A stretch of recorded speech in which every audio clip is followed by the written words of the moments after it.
আমাৰ মাটি আমাৰ ভৱিষ্যত উদ্দেশ্যে আগত ৰাখি 5 জুন তাৰিখে তেজপুৰ মহাবিদ্যালয়ত প্ৰদূষণ নিয়ন্ত্ৰণ পৰিষদৰ সহযোগত বিশ্ব পৰিৱেশ দিৱস পালন কৰা হয়। প্ৰদূষণ নিয়ন্ত্ৰণ পৰিষদৰ তেজপুৰ আঞ্চলিক কাৰ্যালয়ৰ কাৰ্যবাহী অভিযন্তা জয়ন্ত কুমাৰ চহৰীয়া আৰু প্ৰদূষণ বিষয়া সৌৰভ চেত্ৰীয়ে সমাজত প্ৰদূষণ সৃষ্টি আৰু নিয়ন্ত্ৰণ কৰাৰ ওপৰত ব্যাখ্যা দাঙি ধৰে। গোলকীয় উষ্ণতা বৃদ্ধিৰ বাবে প্ৰাকৃতিক নিয়মসমূহৰ পৰিৱৰ্তনে লাহে লাহে প্ৰলয় মহাপ্ৰলয়ৰ দিশে আগবাঢ়ি যোৱাৰ সম্ভাৱনাৰ পৰা ৰক্ষা পৰাৰ বাবে গছপুলি ৰোৱাৰ লগতে পৰিৱেশ প্ৰদূষণ মুক্ত কৰি মাটিয়ে আমাৰ ভৱিষ্যত বুলি সভাত অভিহিত কৰে। লগতে তেজপুৰ মহাবিদ্যালয়ৰ অধ্যক্ষ জ্যোতি কমল হাজৰিকাই বিষয়বস্তুৰ ওপৰত এইদৰে কয়। পৰিৱেশ দিৱস উপলক্ষে আজি যিটো থিম লোৱা হৈছে আমাৰ মাটি আমাৰ ভৱিষ্যত আৱাৰ লেণ্ড আৱাৰ ফিউচাৰ খুব সুন্দৰ থিম।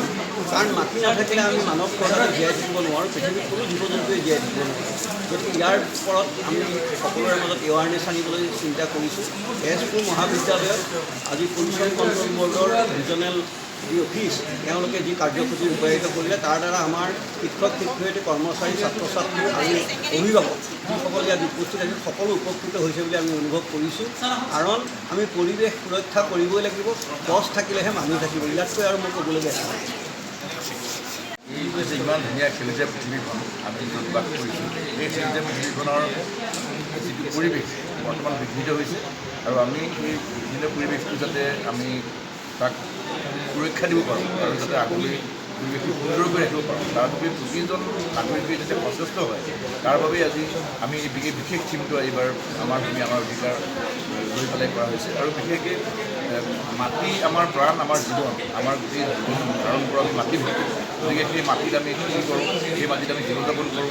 গতিকে সেই মাটি যদি কিবা কাৰণে আপোনাৰ প্ৰদূষিত হয় তেতিয়াহ'লেতো আমাৰ সকলো ফালৰ পৰা মানৱ জীৱন অসুবিধা হৈ যাব। গতিকে যাতে সেই ভূমি যাতে আমি সমৰ্পিত কৰি ৰাখিব পাৰোঁ, ভৱিষ্যত পুৰুষৰ কাৰণে যাতে আমি সেই এটা ভাল পৰিৱেশ ৰাখিব পাৰোঁ, সেইটো অনুষ্ঠানটো সম্পন্ন কৰা হ'ল। আৰু মই সকলোকে প্ৰকৃতি দিৱসৰ শুভেচ্ছা জনাইছোঁ, শুভকামনা জনাইছোঁ।